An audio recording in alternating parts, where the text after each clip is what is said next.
Welcome, everyone, to the Balanced, Beautiful, and Abundant podcast and radio show. I am your host, Rebecca Whitman, helping you go from burned out and overwhelmed to balanced, beautiful, and abundant. Today, we have Kate House on the show.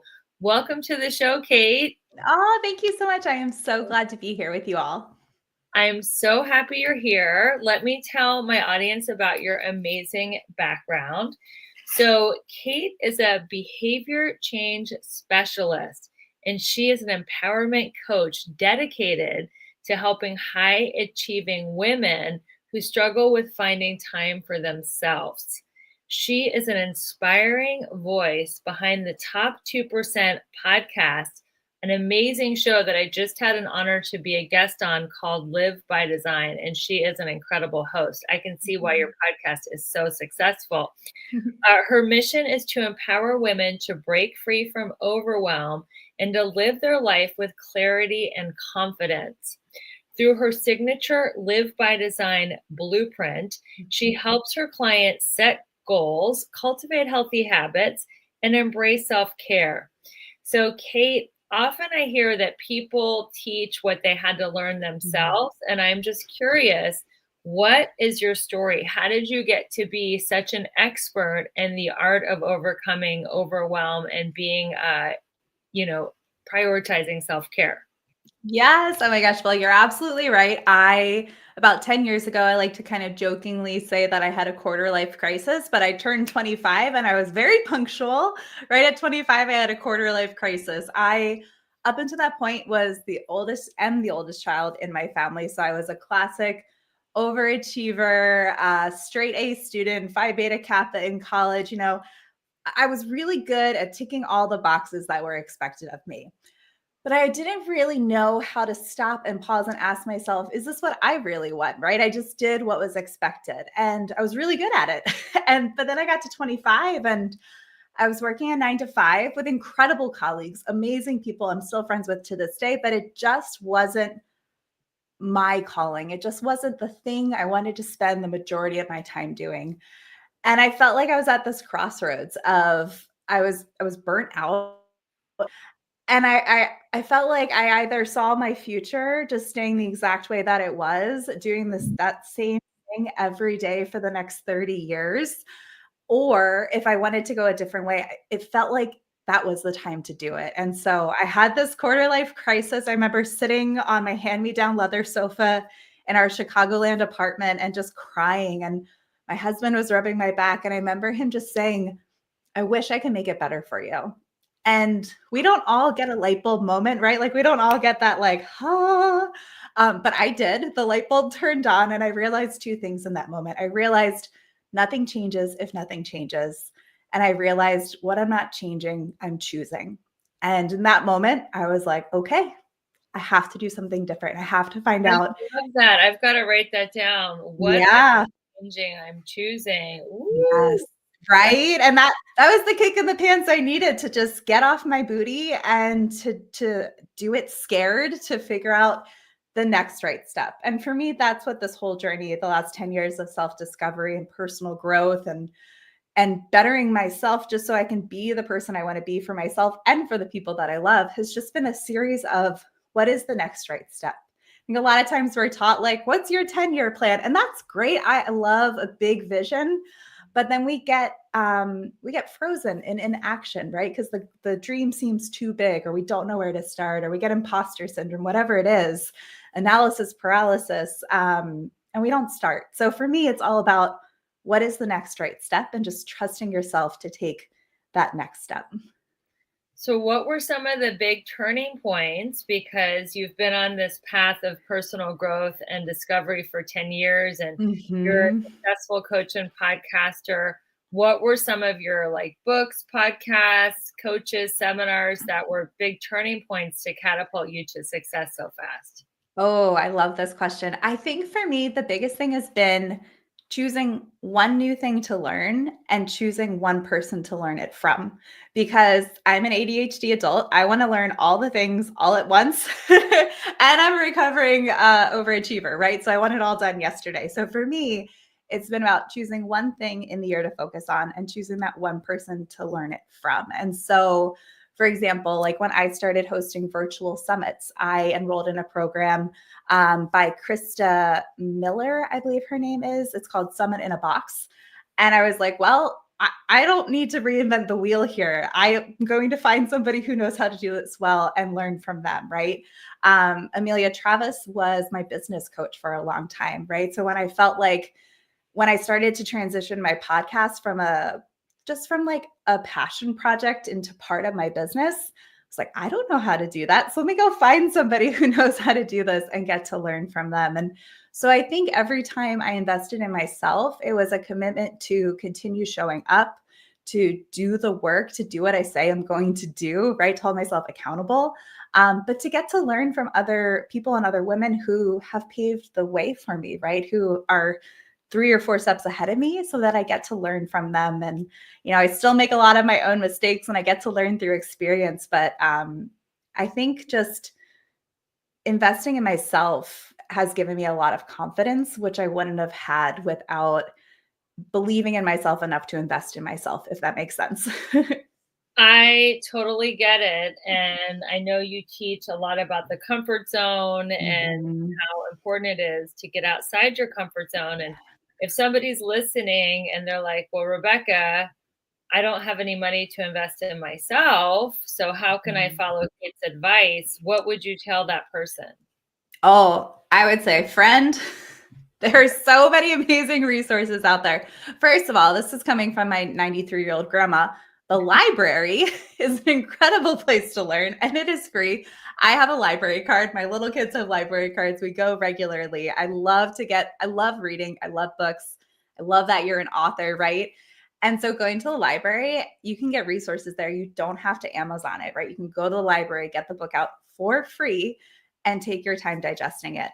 There are incredible podcasts just like this show out there to learn from. Yeah, of course. Like we live in a time of information, right? So, and it's a double-edged sword because you can overwhelm yourself with information and get stuck. But I would just say, like, find that one voice. Like, if Rebecca is that voice that encourages you to live balanced and beautiful and abundant, like, just keep listening, keep learning, and just take one action item from each thing that you learn and start to implement it. So I would just say start small, start with an incredible resource that's free to you, and then grow from there. That is great advice. What was your first summit on? Oh, so my first summit that I ever hosted is the Goals with Soul Summit. And it's all about helping women get clarity on what they desire and then implementing the daily and the weekly habits to make it happen. And about setting an annual intention, not a resolution, but an intention. How is it that you want to feel?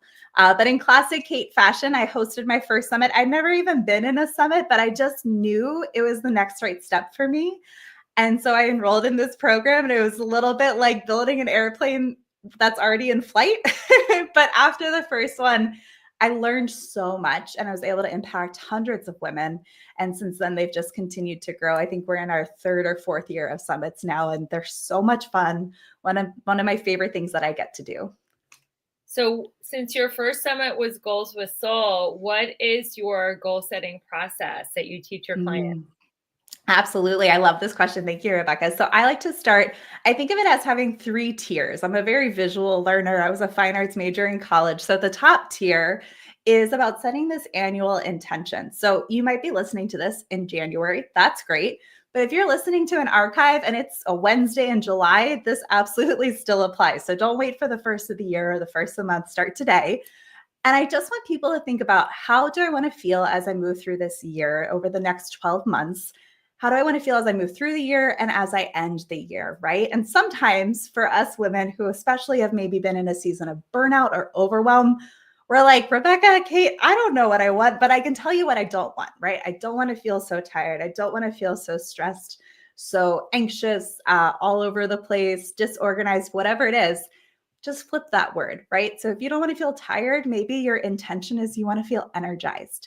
You don't, right? You want to feel less chaotic. Okay, maybe your word is present, right? So sometimes we have to think of it a little bit in reverse. I like Uh, this. How you want to, if you're feeling something negative, how you mhm. want to feel is just flip it over on its head Just to make it a positive.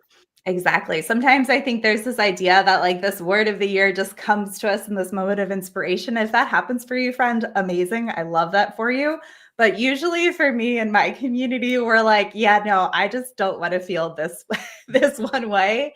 And we flip it. And the reason we start with the intention and the feeling is because that gets to act as kind of our North Star. So as we make decisions, we get to say, does this support me feeling present, energized, empowered, whatever your word is, does this support that or does it take away from that? And it makes it so much easier for us recovering people pleasers out there, or, those of us who just want to say yes to everything because life is exciting and we want to say yes to all the things, but we only have so much time and energy, right? So let's make our yeses heck yeses and our no's kind but empowered no's, right? And so we set this intention so that when we have to make decisions, and we all get decision fatigue, right?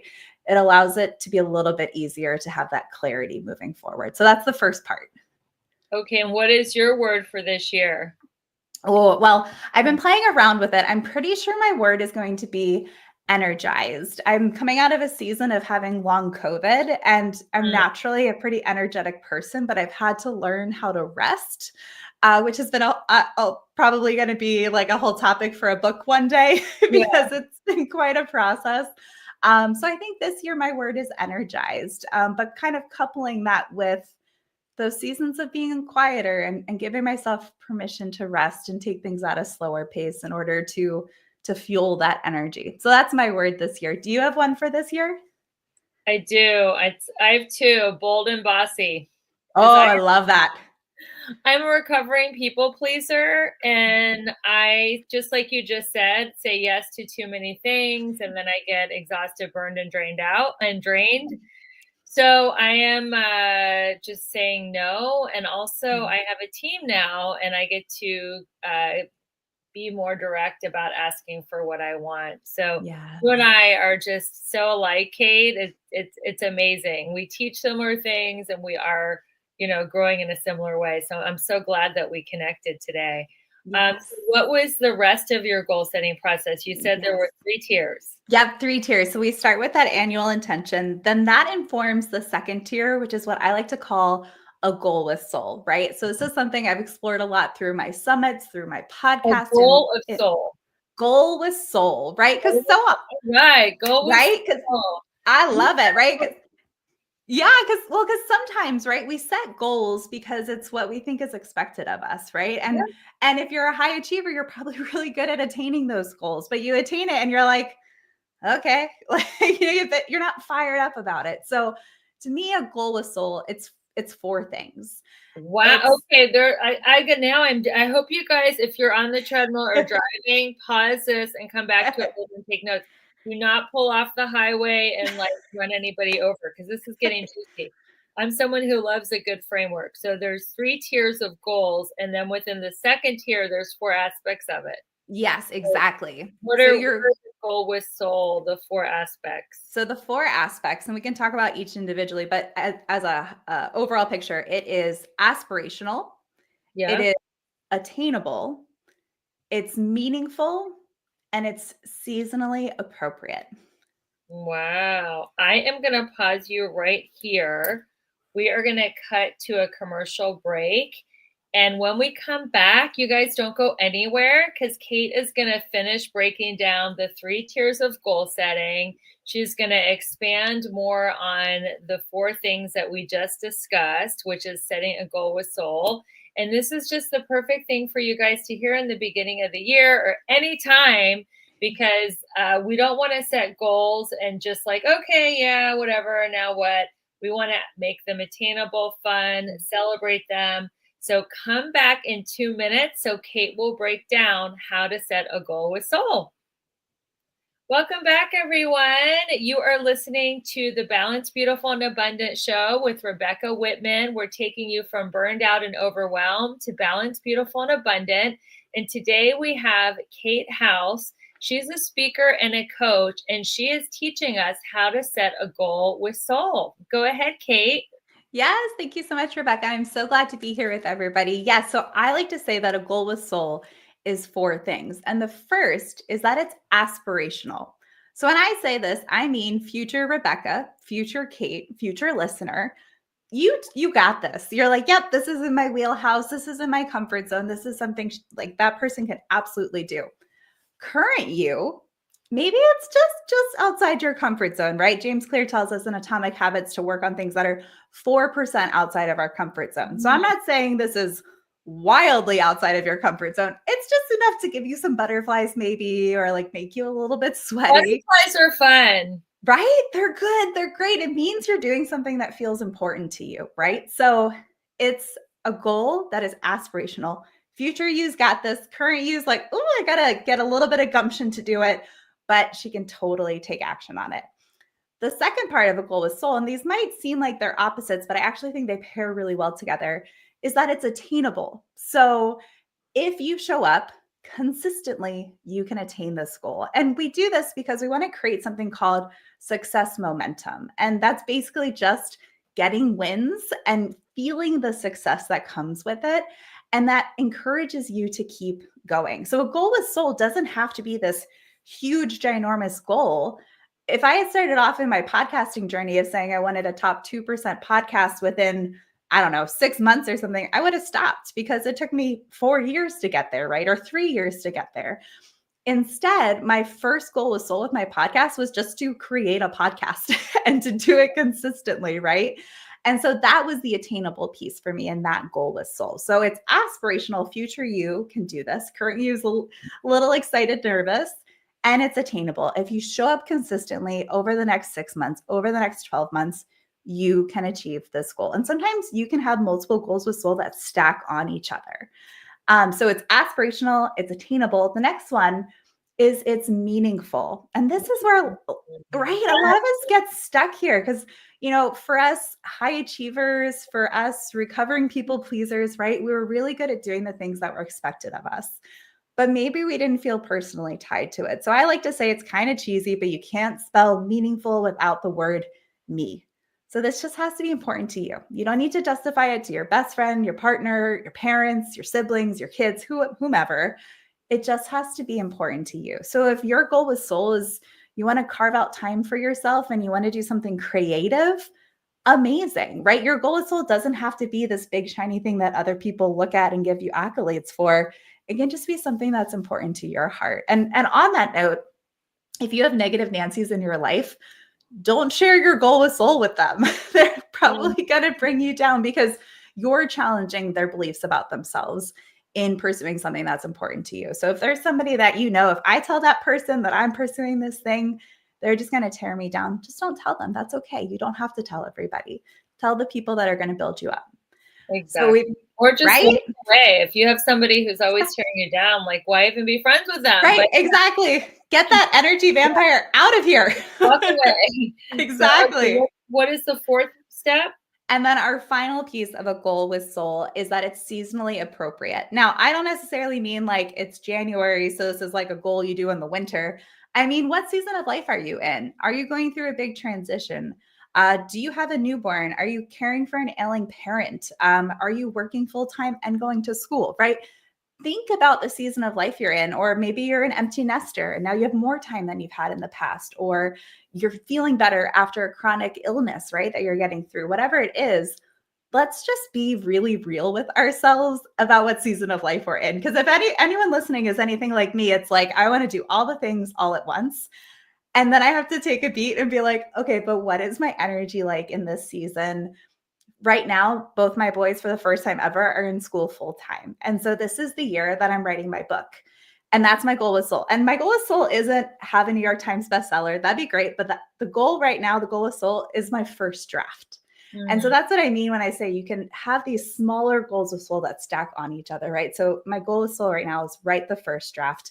If this was my goal with Soul 2 years ago, I would have felt so defeated because I was a full-time stay-at-home mom with 2 kids at home right then. And so I didn't have the time, I didn't have the energy to show up and write in the way that I want to, and to serve and support others in the way that I would want to. And so this is just an opportunity for us from a place of kindness for ourselves to just check ourselves. what season am I in? Do I have a lot of time? Do I have a lot of energy? Do I have support? Do I have financial resources? What does that look like for you? And without judgment, just kindness for yourself, allow that to inform your goal with soul. So that's the framework for our goals with soul. It's informed by our annual intention. And then it's a goal that kind of checks all these boxes, right? Aspirational, attainable, meaningful, and seasonally appropriate. Okay, now that was the second tier. Let's go back Mhm. to the 3 tiers of goal setting. Yes, we've got our annual intention. We pick our goal with soul. And I like to say, just work on one goal with soul at a time. I know we've got a lot of high achievers out there who are like, but I want to work on 8. I say one. If you have to have more than one, go for 2, but no more than that. And then we take it down to a more granular level. And this is really where being a behavior change specialist is helpful, because this is where we talk about our daily and our weekly habits. There's that saying, how you spend your day is how you spend your life. And so if we're going to work towards achieving this goal with soul, if we're going to work towards feeling the way we desire, AKA our intention for the year, that happens in our day-to-day lives. And I never want to teach goals from the standpoint of delaying joy and gratification and happiness for when we achieve the goal, because our life is right now. It's on the Wednesday afternoon when we're recording this conversation together. And so what can you layer into your daily and weekly routines that supports you bringing this goal to soul to fruition, and helps you show up in the way that you desire? And so we start that by looking at habit stacking. So habit stacking is a really simple approach to implementing something new. Like, I drink coffee. So when I start my coffee maker in the morning, a way to stack a habit is take something you already do without thinking and add that new habit next to it. So I brew my coffee, and then maybe your intention is to be more present this year. So you meditate for 1 minute when your coffee starts to brew. That's called a habit stack. Another thing you can do is habit pairing. So if you have to empty the dishwasher every night, for example, like I'm in a season of life, I don't know, the dishwasher always needs emptying. I pop in some earbuds and I listen to a podcast that I find inspiring, because that motivates me to keep showing up and learning and serving the way that I do, right? And so that's my kind of education piece that supports me in achieving my goal with soul, of writing my book, of staying motivated and excited to achieve it. And when I empty the dishwasher, I just pop in those earbuds, and that's a habit pair. So where you get to do one habit you already do and you pair something new with it. I love that. I habit pair my morning, like waking up with my personal growth. I throw my AirPods and then going to bed. So I think it's so great to habit pair and do your personal growth and listen Mhm. to podcasts or audibles or YouTubes or however you're learning. So how are you habit stacking or, budgeting the time to write Mhm. in your busy life? Because I think the Yeah. hardest thing about writing a book, since I've written a few, is just sitting in front of the computer and actually doing it, because there's so many distractions. Oh So my gosh. how are you disciplining yourself to write? Yes. Oh, so it's a couple of things. The first is that I actually think my best when I'm moving.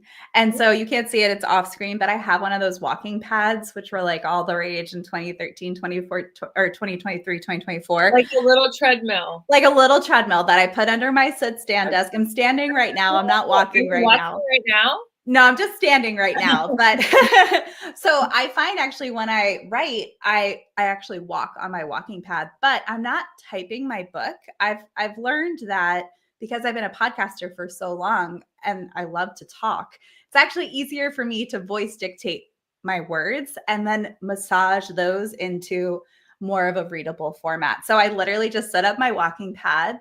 I turn on my microphone, I get my voice dictation going, I look at the outline for the chapter that I'm on, and I just start talking and walking. And it's a little messy, yeah, of course, but it's getting done. And it's getting done in a way that works for me, right? If I had to sit down and type on the computer, like, it would be such a slow and arduous process for me, to the point that I probably would like procrastinate by doing other things. And so I had to find a way of how do I write, how do I share this information, but in a way that feels good for me. And I use that as an example because I want friends who are hearing this, who are like, well, I have this idea of a goal whistle or an intention, but they feel limited by something, right? They're like, I'm not X, Y, or Z enough to do this thing, right? But how can you just turn it and how can you make it accessible for you, right? And so for me, that looks like walking and talking at the So you same time. schedule it? You schedule it in your calendar?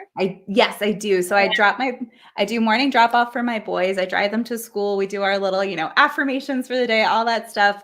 I go work out at my alma mater because I can use the gym there.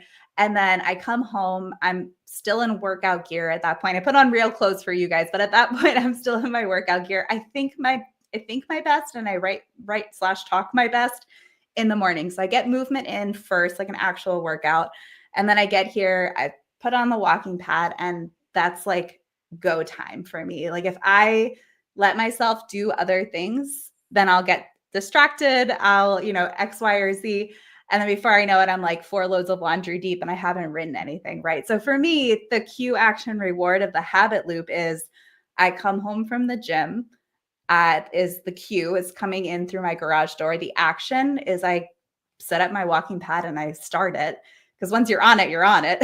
And then the reward is when the chapter is written, I feel so good, right? And then I can go about and do the rest of the things in my day. Because if I miss that morning window and I'm like, I'll just do it later in the day, it never happens. Life happens, kids get sick, dogs bark, whatever. Like I run out of energy because I'm getting over long COVID, right? I just don't know what the rest of the day is going to look like. But if I can get that morning window, it feels so good. And so that's kind of how I layer it into my daily routine so that I can achieve this goal with soul, so that I can, continue feeling the way I feel, which is I want to feel energized, and working on the book and publishing it is energetically a really beautiful thing. And what app or software do you use to dictate into? Just a Google Doc. There's like an option inside of like a Google Doc, just like voice. I think that's like voice typing, I think it's called. And I just do that, and it's so accessible. It works well for me. Otherwise, if I have to type it out, I overthink things. But I could talk. I mean, I'm a podcaster. I could talk to a wall, right? You're a great talker. Well, we are going to stop here for a quick commercial break. When we come back, we are going to talk about your favorite health and wellness tips, because I know you're like me, you're really into health and wellness. So everybody, you are listening to the Balanced, Beautiful, and Abundant Show. I'm your host, Rebecca Whitman. I'm interviewing Kate House. Come back in 2 minutes. She is going to talk about her favorite health and wellness tips, and you are not going to want to miss these, because we all want to get our health and wellness to the next level, especially if you're listening in the beginning of the year. We'll see you guys in a minute. All right, everyone, welcome back. You are listening to the Balanced, Beautiful, and Abundant Show. I'm your host, Rebecca Whitman, taking you from burned out and overwhelmed to balanced, beautiful, and abundant with a wonderful guest, Kate House. She is a coach, a speaker. She is all about health and wellness, and she coaches her clients on their health goals, among many other things, as well as business goals. So what are some of your favorite health and wellness tips that you and your clients are benefiting from these days? Ooh, okay. Well, I know, like you, Rebecca, you love a morning routine. Yeah. And so that's one of the top things that I suggest for people is to start your day the way that you want to feel throughout the rest of the day, right? Because it's like a domino effect. If you can start the day from a place of feeling centered, inspired, energized, whatever that is that you desire, doing the thing that supports you feeling that way starts your day off in such a positive way. But the thing I start with my clients, and the thing that I've started with myself first, because I always like to say I'm my first client, is before the morning routine for me can really be successful, we have to look at the evening routine, right? Because if you're staying up, doom scrolling on your phone, or revenge bedtime procrastination, and you're staying up super late and it's like 1 a.m. when you go to bed.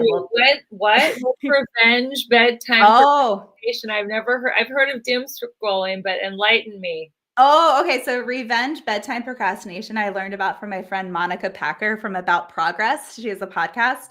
Okay. And it's when you pour so much of yourself into everybody else throughout your day that when you get to the evening and your kids are in bed, or, your work day is over, you finally have time for yourself.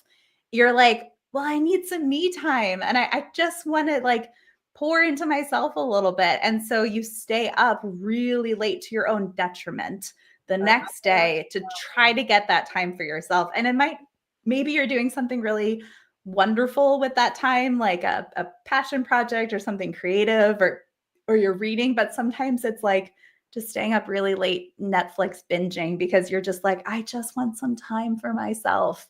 But Got then it. it hurts you the next day. Okay. Okay, got it. So go to Yes. the evening routine, and then we'll get into your morning routine. I can't wait to hear about it. Yeah, so the evening routine for me it just means giving yourself a bedtime. And I know sometimes that can feel a little silly when you're like, I'm an adult, I can go to bed whenever I want. Well, yeah, that's true. But the science shows us that having a consistent sleep schedule is really helpful.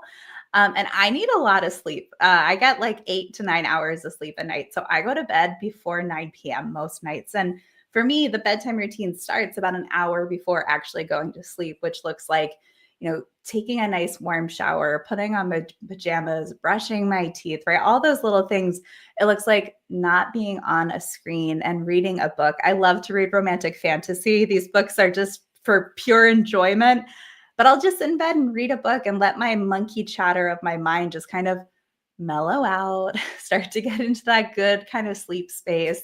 And I even put out my workout clothes for the next morning ahead of time because morning Kate is like, I'm not a night owl or an early bird. I'm like a 8 a.m. bird, but I can't sleep that late because I have to get my kids to school. So I need to do everything ahead of time to set up future Kate for success. So I put out my workout clothes. Sometimes I even get like my water bottle out for the next day. And so to me, getting a good night's sleep is key. So that way the next day when your alarm goes off, you're not like snoozing it 1,000 times, right? So for me, the nighttime, it blends into the morning. And then I like to use Mel Robbins' 5-second rule, the 5, 4, 3, 2, 1, and then you launch yourself into action. So I have to do that when my alarm goes off because I love That to takes a lot snooze. of discipline because I do 5, 4, 3, 2, 1 snooze. Yeah. Like, It's I know tough, right? there's a rule about it, but it's not the easiest thing to do. So good for you. Exactly. Oh, thank you. Well, and it's double edged because I know if my alarm goes off more than once, then my kids will hear it. They're like the deepest sleepers, but I swear they hear my alarm and they're right up. But if I want time for myself, I'm like, I got to get down there before everybody else is awake. And then for me, it's just about having some quiet time to start the day. I don't feel motivated to do like a big workout first thing in the morning. It's just not the season of life that I'm in. I work out after school drop off when I'm a little bit more awake, but that looks like using that time to have a protein rich breakfast. It looks like doing my gratitude practice, looks like hydrating before I drink coffee, which I can't say I always do, but I attempt to do. And it looks like just having some time to just kind of get my head around the day, whether that's through journaling, whether that's through looking at my calendar, whether that's through meditating, but just giving myself a more proactive start to the day instead of the reactionary start where you're waking up and the day's already getting away from you and you're like hurrying everybody out the door. I just don't like that energy. And so for me, it's just about being proactive and getting the day started in the way that I want it to continue. I love that. Going at a pace that is feminine and in flow and not like hysterical and like Mhm. getting everybody like, everybody's nerves jangled. So speaking of that, how do you prevent overwhelm? I know you have two Mm. kids, 5 and 7. You run a business with, all kinds of different online and, in-person aspects. You're married. What do you do and how do you help yourself and your clients to prevent overwhelm? I'd say the number one thing is the calendar. And it seems like such a I don't know, simple answer, but I can tell very easily by looking at the calendar for the week ahead if I'm setting myself up for a good week or a week where I feel overwhelmed. So, for example, Rebecca and I have been chatting today. We're recording together for both of our shows. And so we're spending a lot of time together. It's a big energy output in the best way. But because of that, I know I can only do one of those in a day. And Right. if I have a day where two got scheduled somehow, I'm like, we got to reschedule one of these because I can't show up to the best of my ability in that way. So a lot of it for me is about this energetic time management, right? So looking at my week ahead, am I scheduled out the way that I need to be so that I can show up well in my career, but also for myself and also for my family. And a lot of it too looks like communicating with my husband. He's an incredible partner. He's like always been my number one cheerleader. And he's also the first person to be like, I think you're overextending yourself. And so we look at the calendar on a weekly basis and ask ourselves like, okay, like, are we overextending ourselves? Have we left enough margin, right? Because we've got 2 little kids, they're sick every other day, right? So if we've got things scheduled every hour of the day and activities every night or something, like that just doesn't work for the season of life we're in. And so, we go over that together and we're very okay with saying no to things. And that's something that I have to work with my clients on a lot, is looking at the calendar and asking yourself, like, what do you see as an opportunity that's on your calendar and what feels like an obligation? And if there's That is right. a great distinction. What feels like an opportunity and what feels like an obligation. Yeah, sometimes you have to make things pretty black and white to be able to see the difference. Now, we live in a world of gray, but sometimes you have to find those extremes to make that decision making a little bit easier. So, does it feel like an opportunity? Does it feel like an obligation? There might be people who are like, you know what, being on the PTA feels like a great opportunity. I like, that's like their bread and butter. For me, that would feel like an obligation, right? And so we just look at the calendar and we say opportunity or obligation. And then for somebody who has a hard time saying no to things, I like to call it like a yes, no, yes sandwich, like to make this really actionable. So like the first thing I do is I say like, thank you for inviting me to do this thing. It sounds wonderful. That, like something really genuine, heartfelt, something positive. And then comes the no, like, but this isn't the right time for me to do this, or my schedule doesn't allow it. You don't need to apologize for saying no.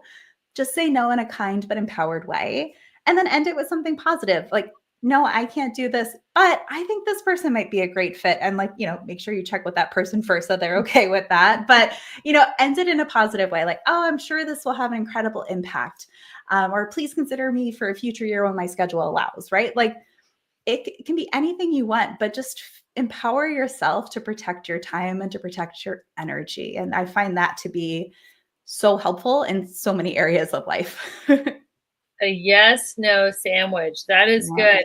Now, there's some things that I have to do for obligation, and Mhm. there's certain family members that I have to spend time with that are not Mhm. like the most enjoyable people. Not that they're bad. I just feel like really we don't have a lot in common to talk about. Mhm. And I'm like you, I'm like ADHD. I have to be like entertained and stimulated every minute. So, what would you tell someone that does have to do certain things out of Mhm. obligation? How would they be able to keep their vibe high and not get drained or burned out from that? Yeah. Okay. So this is something I learned from my mom when I was a child, but it still absolutely applies in adulthood. And it was this idea of a 2-hour friend. So I had friends in Oh, elementary school who were really high energy and a lot to be around, but I also really enjoyed their company. But my mom could tell that after 2 hours with these friends, I was like kaput. And so we would call them 2-hour friends. We didn't tell them that, right? But we'd be like, oh, okay, like you're going to go do this play date. I'm a little kid, right? But it's a 2-hour friend. So mom's going to come back in 2 hours and get me, right? So that would be my challenge to you is the first piece is, okay, identify the 2-hour friends in your life, the people that you're like, I have to spend time with this person. It's a family member, whatever it is. But yeah. maybe you limit the amount of time. Maybe it's a 1-hour friend. That's Yeah. okay too, right? But figure out, what that amount of time is that you can be with them, be present, and not feel completely taxed by the end.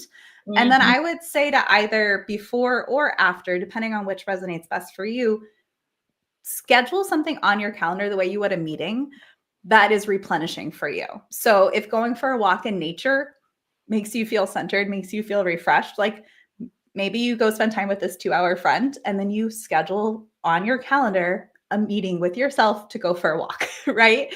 Do something that is replenishing if your schedule can allow, or if you have a busy day ahead, maybe it's something that you carve out time for yourself in the evening, right? But just really purposefully choose what that activity is so you don't have to make a decision in the moment when you're already feeling kind of depleted, and make that time a priority. It's easy to put ourselves on the back burner, but when you have one of those obligations, how can you also couple it with something that kind of brings you back up or just rejuvenates you? Maybe that's sitting and reading a book. That's like my favorite activity to rejuvenate myself, right? And that's a very still activity, and that's okay to do too. Like it's okay to rest. It's okay to kind of replenish your stores. I love that you're into romance novels, and that is such a nice guilty pleasure as Yes. like, what are one of your favorite romance novels? Oh man. Well, I have them all behind me. I got back. So I've always been a voracious reader, just for a little hindsight, but I was reading just personal growth book after personal growth book for a Yeah. long time. And I was learning, but I wasn't pausing enough to implement what I learned. So then I just felt crappy because I was like, I have the head knowledge, but I'm not doing it. Right. And so I started this thing that I like to call buffer books. And so I would read like a personal growth book and then I would read a romantic book. Right. And so, but then I fell into romantic fantasy. So like Sarah J. Maas books. And like they're Well, like I don't know anything about that genre. Who's the author? Sarah J. Uh, Sarah J. Mass, I think is how you say her last name, and they're just so fun. They're like very female empowerment oriented books, and I like them so much now that I end up reading instead of a buffer book, it's like a buffer series. So I'll read like a 4-book series, and then I'll go read a personal growth style book. But they just help me like have fun again. I think I got into adulthood and I got so into the mode of doing and getting the to-do list done, taking care of the family. And how many women do you talk to and you're like, well, what do you do for fun? And they're like, I don't know. you know Fun. What's fun? what's fun? And I had that realization a few years ago and I was like, well, I love to read, like, but why don't I read for not just education? Why don't I just read for fun? And my gosh, and it's the whole world. I mean, there's like a whole, Bookstagram out there that you can fall down into, and it's a great place to be. And it's just fun and silly, and sometimes you need that in life. Exactly. I totally agree. You strike me as someone who is fun, like the life of the party. Oh. So I can't see you ever being like so bogged down by your to-do list. So you've definitely transformed from burned out to balanced, beautiful, and abundant, which is the intention of this show. So, Kate, how can people stay in touch with you? And what do you have coming up? Oh, thanks so much for having me here, Rebecca. This is such a pleasure. Yes, so everywhere I'm Miss Kate House. There's another Kate House in the world. She beat me to everything, so I am Miss Kate House. So MS Kate House, just like a house. That's my website, misskatehouse.com. I'm most active over on Instagram when it comes to social media, so at Miss Kate House. And yeah, I have lots of fun things coming up. I'm dropping my first book or releasing my first book this year. That'll be coming out, yay, sometime this summer. I'm so excited. I have my Goals with Soul Summit that I host in the spring. So if you go over to my website, misskatehouse.com, I would love to gift your community, if that's okay, with a coupon code Whitman, which is Rebecca's last name. So WHITMAN. That'll give you complimentary access to last year's All Access Pass. So the 2024 Goals with Soul Summit. So it's $97 value for everyone for free because I want all of us to get to lean into these goals with soul in a really empowered and confident way. So if you enjoy that, if you take advantage of that, then join us live for the 2025 Goals with Soul. We always have different speakers. We keep building on what we learned year after year. So those are my big things. That's my big one thing that I picked this year is the book.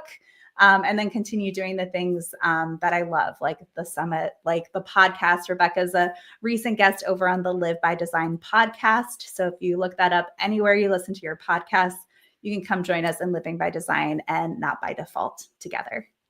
Thank you so much, Kate, for being amazing. And thank you, listeners, whether you're listening on a major podcast platform, on the Everyday Woman's TV network, or on a radio station like AM The King in Atlanta. We definitely appreciate you spreading the word about this show. Keep sharing it with your friends and family. Keep sharing the mission of showing people that they can live life successfully and achieve their goals with joy, without burnout. And this is just an incredible journey that we're all on together. And thank you for being part of the community. We will see you next week with another amazing guest. And until we meet again, keep your vibe high and magnetize. Bye, everyone.